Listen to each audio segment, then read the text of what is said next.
sans onction, tu n'es rien du tout. Et c'est ce qui était arrivé à qui? Cela était arrivé à Samson. Quand Dalila lui a volé l'onction, au moment où il se réveille à nouveau, il dit, quand il a dit, les Philistins sont sur terre, il dit, je m'en sortirai. L'onction est déjà partie. L'onction. Et là, il ne pouvait plus combattre contre les Philistins. Il fut prisonnier des Philistins. Pourquoi? Il avait laissé Dalila voler son onction. Faites attention avec les Dalila qui sont autour de vous. Les Dalila qui sont dans vos lieux de travail. Les Dalila qui sont dans vos familles. Les Dalila qui sont dans la rue un peu partout. Les Dalila qui sont même dans l'église. Faites attention. Ils vont voler votre onction. Est-ce que nous sommes ensemble? Amen. Bien-aimés, nous voyons ici que la manifestation de la présence de Dieu dans la vie de Jésus a redonné la vie là où il y avait la mort. Bien-aimés, le troisième point qui va être le dernier, la manifestation de la présence de Dieu te sort de la pauvreté et t'établit dans la prospérité. Répète, la manifestation de la présence de Dieu dans ma vie me sortira de la pauvreté et m'établira dans la prospérité. Amen. Ça, je peux le dire en vérité. Écoutez, je voudrais d'abord définir la prospérité selon Dieu. La prospérité selon Dieu n'est pas similaire à la prospérité selon le monde. La prospérité selon le monde, c'est quoi? Savoir un compte bancaire dans lequel il y a plusieurs millions de francs à l'intérieur, et puis ensuite tu as un parking bien gardé avec plusieurs véhicules, et en même temps aussi tu as plusieurs, on appelle ça comment? Tu as plusieurs maisons, tu as investi. Vraiment, tu en as de partout, que ce soit au Gabon, que ce soit en France, partout, tu en as partout. Et ensuite, bon, tu dors là avec un gros ventre, tu vois, j'ai réussi. Bon, je ne veux pas dire que dans l'église du Seigneur, tu ne peux pas venir comme ça, tu ne peux pas venir quelqu'un comme ça, de cette manière, c'est pas ce que je veux dire. Mais je voudrais que nous partions à la définition la plus simple de la prospérité. La définition la plus simple de la prospérité selon Dieu, c'est que lorsque tous tes besoins sont pourvus. Lorsque tes besoins utiles, hein, je dois dire ça comme ça, c'est le long terme. Lorsque tes besoins sont pourvus, tu es locataire, mais tu ne payes pas pour payer ta maison. C'est-à-dire que lorsque le 25 arrive, tu sais que tu dois payer la maison le 5, tu ne grattes pas la tête. Tu ne commences pas à compter le nombre de tontons que tu as dans la famille et combien peuvent t'aider à compléter le coût de ton loyer. La prospérité selon Dieu te permet d'avoir tes trois répartis de je ne pas du midi, je ne pas du soir. La prospérité selon Dieu fera en sorte que tu aies ton vêtement, c'est-à-dire que tu t'habilles normalement, tu as tes vêtements, tu n'as pas de vêtements en fait, comment dirais-je, tu t'épanouis en fait. Amen. C'est ça la prospérité selon Dieu. Lorsque tous tes besoins sont pourvus. La prospérité selon Dieu fera en sorte que quand tu dois te marier, tu te maries. Il n'y a pas à dire, bon, ben, en fait, je vis dans le concubinage parce qu'il n'y a pas de moyen de te marier. Tu n'es pas prospère selon Dieu, tu as un problème. Tu as un problème.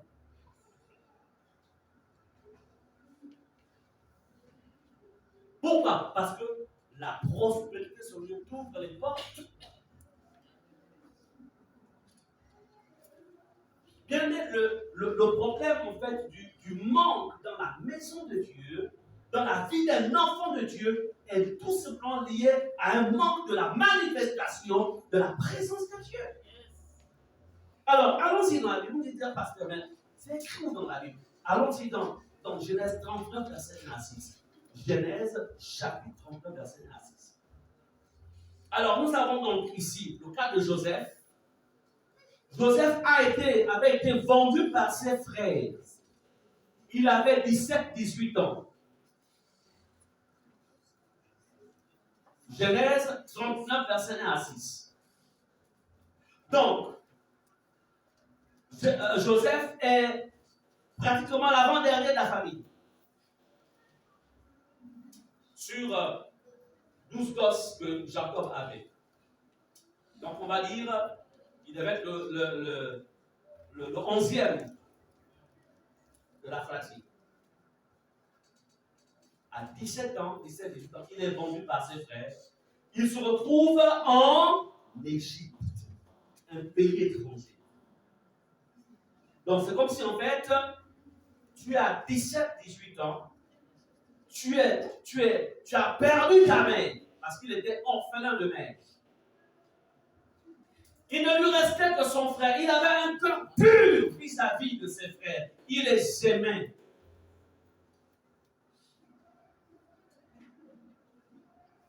Alors, ses propres frères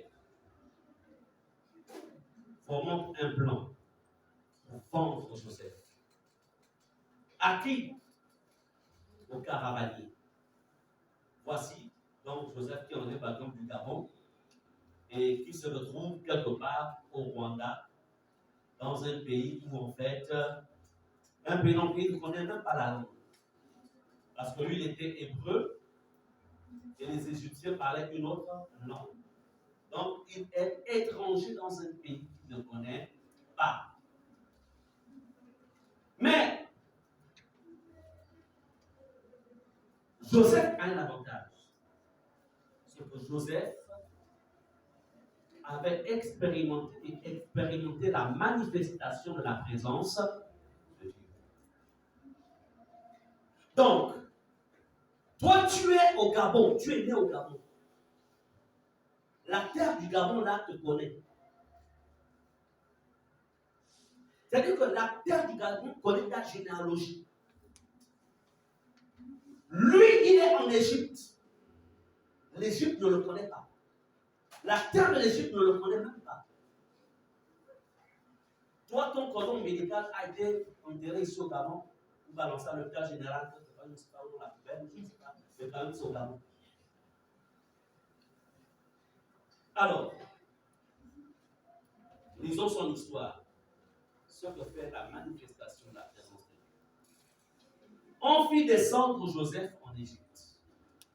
Et Potiphar, officier de Pharaon, chef des gardes égyptiens, l'acheta des Ismaélites qu'il y avait fait descendre. L'Éternel fut avec lui. Donc il y avait la manifestation de la présence de Dieu dans la vie de Joseph. Écoutez, et la prospérité l'accompagna. Il habitait dans la maison de son maître égyptien. Son maître, c'est-à-dire que l'Égyptien, c'était un adorateur d'idoles. Il était en fait, puisque Potiphar, il était officier de Pharaon, le gars était dans les loges égyptiennes. La Bible dit, son maître vit, c'est-à-dire le gars qui avait son œil mystique. Il vit que l'Éternel était avec lui. Et que l'Éternel faisait prospérer entre ses mains, les mains des filles de Joseph, tout ce qu'il entreprenait. Oh my God. Est-ce qu'on va acclamer le Seigneur?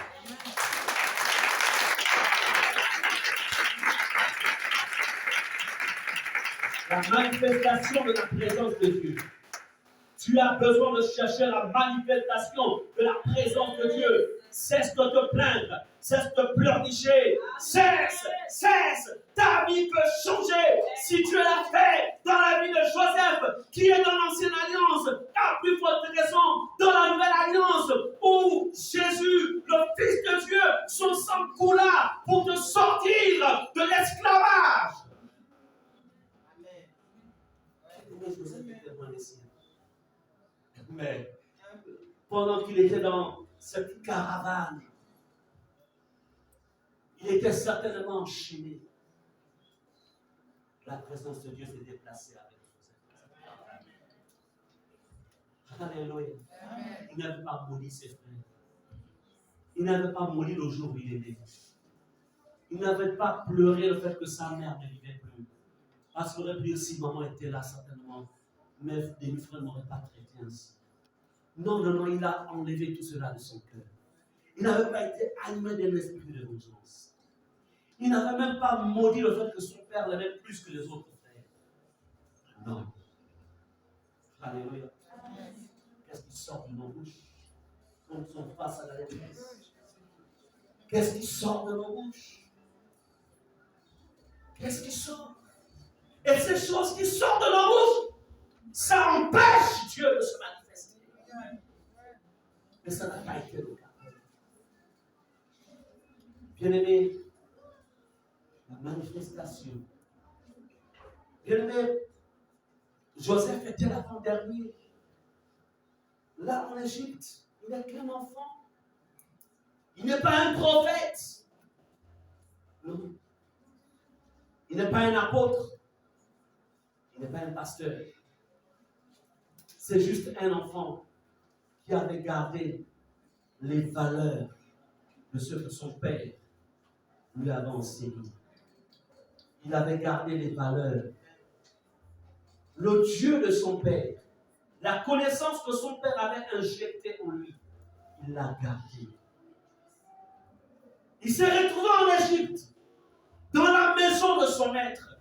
Son maître adorait des idoles. Il y avait des idoles d'Égypte partout. Il y avait le dieu Isis et toute autre forme de Dieu.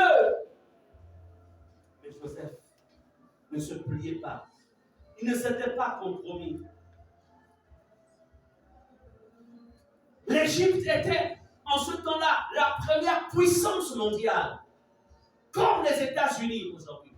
C'était un pays extrêmement développé. Mais Joseph ne s'est pas compromis par la beauté du pays. Comme beaucoup de nos jeunes, beaucoup de chrétiens, quand ils partent du Gabon, ils vont dans d'autres pays, malheureusement ils se compromettent. Mais il ne s'est pas compromis. Il est resté lui-même. Alors, son maître vit. Est-ce que ton père voit que Dieu est avec toi? Est-ce que ta mère voit que Dieu est avec toi? Est-ce que ton patron voit que Dieu est avec toi? Est-ce que tes professeurs voient que Dieu est avec toi? Est-ce que tes collègues de travail voient que Dieu est avec toi? Ici, il avait dit, son maître vit que l'Éternel était avec lui. Qu'est-ce que tu fais voir dans ton milieu professionnel? Qu'est-ce que tu fais voir? Les autres collègues se révèlent, toi aussi tu te révèles. Il y a des groupes dans l'entreprise où les gens se réunissent et se mettent à critiquer le système possible. Tu critiques la manière dont les choses sont faites. Des chrétiens qui se retrouvent dans des groupes d'opposition. Mais Joseph s'était gardé de tout ça. Parce qu'il savait qu'en vérité, il n'y a que Dieu qui pouvait faire fléchir le cœur d'une autorité.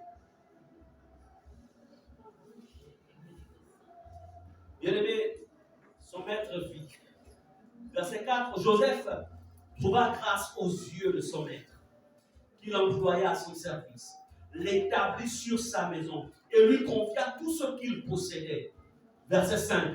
Dès que Potiphar lui établit sur sa maison et sur tout ce qu'il possédait, l'Éternel bénit la maison de l'Égyptien à cause de Joseph. Bien-aimé, la manifestation de la présence de Dieu fait en sorte que le pays dans lequel tu peux te retrouver, ce pays te bénit au-delà même de ton propre pays. Parce que la prospérité qui va se déclencher dans la vie de Joseph, il n'avait même jamais expérimenté quand il était avec son père. Finalement, nous pouvons nous rendre compte que la présence de Dieu brise les limites. Yes. Je déclare ce matin dans le nom de Jésus que toute forme de mur de limitation dans vos vies sont brisées au nom de Jésus.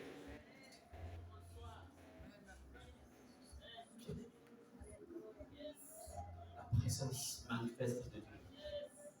La présence manifeste de Dieu. Recherchons-la. Tout est là-dedans. On peut chasser les démons. On continuera à les chasser. Parce que s'ils viennent nous déranger, on les chasse. Mais sache une chose, il y a quelque chose qui est au-dessus du fait de chasser les démons. C'est la présence manifeste de Dieu. C'est comment un étranger va réussir dans un pays qui n'était pas aussi. Encore une fois. Nous lisons au verset 6. Il abandonna aux mains de Joseph tout ce qui lui appartenait. Et il n'avait avec lui d'autres soins que celui de prendre sa nourriture. Or, Joseph était beau de taille et beau de figure. C'est pour dire que la présence de Dieu te rend aussi beau pour maintenir ta beauté. Alléluia. Comme pour dire, en vérité, quelqu'un qui porte la présence de Dieu, en fait, si lorsqu'il était né, il était vilain, lorsque la présence de Dieu vient, là, en fait, ce qui est vilain disparaît et la beauté vient. Amen. Mais il vient modifier tout. Yes. Alléluia. Parce que, écoutez, la Bible, pourquoi la Bible précise que la Bible prend le temps de préciser qu'il était beau de taille et de figure. Ça veut dire que Dieu s'intéresse aussi de ta beauté. Est-ce qu'on est d'accord? Donc, Dieu, ce n'est pas seulement le spirituel. Ça, moi, c'est le spirituel. Et quand le garçon, ça dit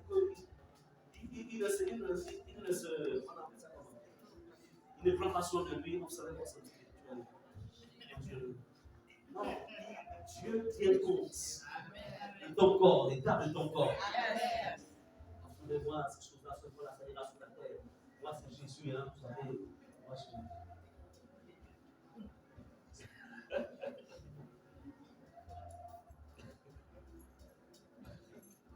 Quand je discute, quand on échange avec ma femme, chérie, ce corps-là, c'est le temple du Seigneur. J'ai la responsabilité d'en prendre soin jusqu'à. Elle me titille un peu, et puis, oh. Ok, alléluia. Bon, ça, c'est un peu nos secrets. Alors, en fait, je voudrais ici ce matin, tout simplement, créer une forme de révolte pour vous, en fait.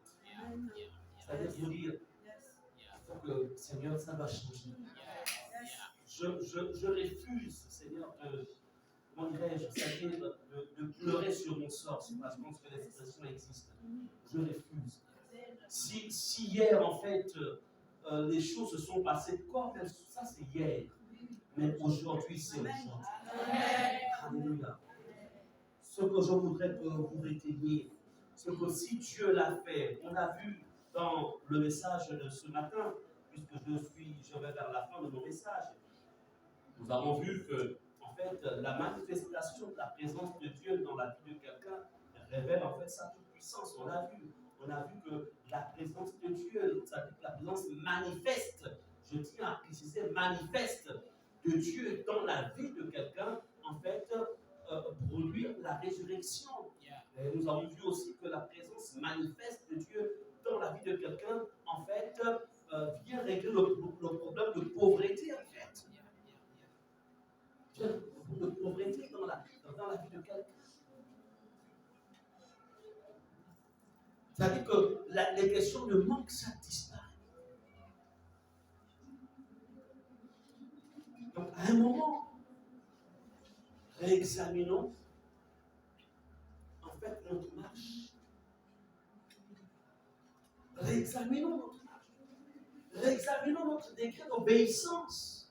Parce que la manifestation de Dieu dans la vie de quelqu'un, en fait, répond aussi à des exigences. Je viens aussi parce que dimanche dernier, l'ancien a prêché sur des exigences de la présence de Dieu. Tu ne peux pas, en fait, t'attendre à voir Dieu se manifester dans ta vie si tu es léger dans ta vie chrétienne. Non! La légèreté, ça n'existe pas dans le royaume de Dieu. La légèreté te fera tout simplement expérimenter, comment dirais-je, ça te fera expérimenter un niveau, en fait, léger aussi de Dieu.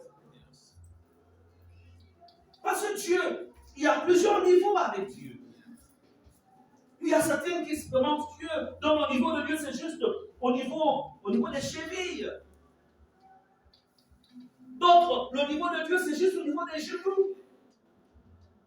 D'autres encore, c'est juste au niveau des reins. Mais il y a une race dont le niveau, c'est au-dessus de la tête. Et là, personne ne peut venir te chercher dans cette dimension. Parce que pour te toucher, il faut toucher l'eau. Mais Jésus est la source de vie. Alléluia.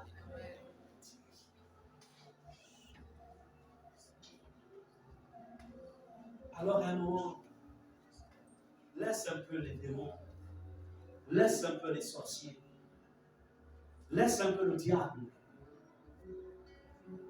Son niveau est trop bas pour te bloquer. Son niveau est trop petit. Parce que quelqu'un a déjà réglé son problème à la croix. Concentre-toi dans le développement de la manifestation de la présence de Dieu dans ta vie. Travaille-y. Non, je ne veux pas dire qu'on va s'occuper de lui. S'il veut présenter sa tête, on continuera toujours à le vaincre, à lutter contre lui. Mais, comme je le disais, c'est un petit niveau. Il y a quelqu'un qui avait dit, ok, toi tu as peut-être aussi la bombe atomique, que moi ma bombe atomique, j'ai un gros bouton. Mon bouton est plus gros que le tien. Donc si j'appuie là, ça va être compliqué. Comprenez que le bouton de Dieu est plus puissant. Alléluia.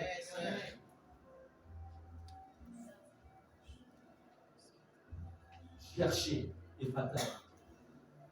Peuple de Dieu, frères et sœurs en Christ, cherchez la manifestation de sa présence. Et vos vies changeront. Passez moins de temps sur les réseaux sociaux. Passez moins de temps sur les chaînes Canal. Passez moins de temps sur les séries que vous aimez là. Passez plus du temps dans sa présence. Cherchez la manifestation de sa présence et la mort s'éloignera de toutes vos entreprises. La manifestation de sa présence. C'est pourquoi dans Matthieu 6, 33, il est écrit, cherchez premièrement le royaume des cieux et sa justice pendant que les gens se positionnent. Cherchez premièrement le royaume et la justice de Dieu. Et toutes ces choses vous seront données par-dessus. C'est quoi le royaume et la justice de Dieu? C'est sa présence, la manifestation de sa présence. Retenez encore une fois, tout est dans la manifestation de sa présence. Je suis venu te dire ce matin, tu n'es pas maudit. Si quelqu'un t'a dit ta vie est maudite, dis-lui en fait que tu t'es trompé de personne. Parce que Jésus a déjà porté ma malédiction sur la croix de Golgotha. Mais mon seul problème, c'est que je n'ai pas en fait élevé la dimension de sa présence dans ma vie.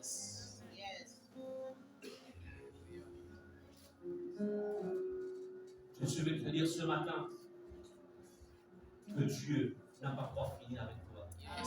Mais il y a un lieu de rendez-vous.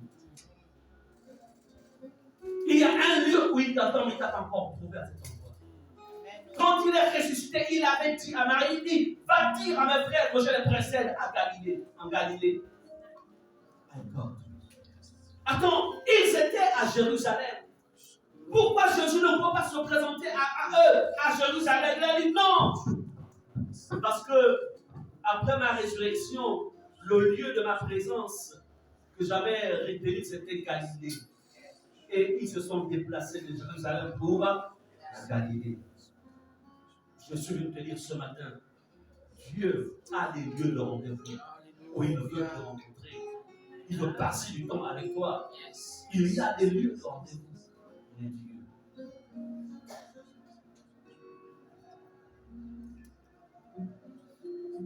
Tu dois provoquer la présence de Dieu. On va se mettre à genoux.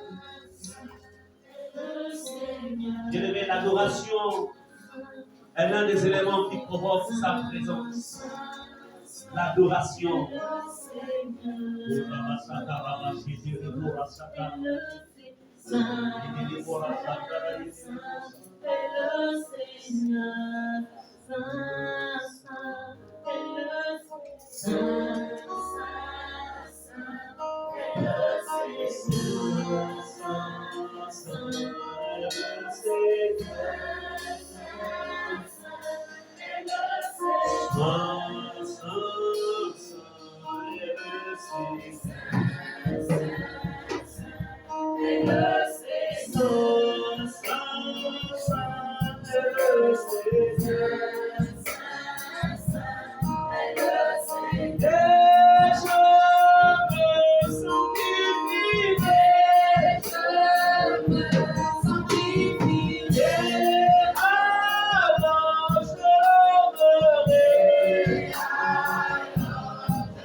Après avoir confessé nos péchés, nous allons nous lever. Nous portons dans la présence de Dieu. Nous avons besoin de changer de dimension. Nous allons nous lever, on va prier en esprit, on va prier en langue. La dimension que nous voulons que chaque expérimente. Il faut que quelque chose se passe. Tu dois sentir la présence de Dieu, la manifestation de sa présence. Tu dois sentir au toucher de Dieu ce matin. Tu dois sentir au parler de Dieu ce matin. Tu dois sentir le feu de vie qui peut se passer ce matin. Alors, il faut qu'on a bien entendu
Il est question que chacun puisse expérimenter sa présence. Je ne voudrais pas trop prier pour les gens, ça va être comme ça que je l'ai connu tout à l'heure. Mais je voudrais que chacun puisse expérimenter sa présence. Aller chercher depuis la maison. Je suis tout cela à travers le Saint-Esprit. Je suis en train de voir des anges de Dieu dans ces lieux. Qui sont là pour débloquer des situations. La manifestation de sa présence. La manifestation de sa présence.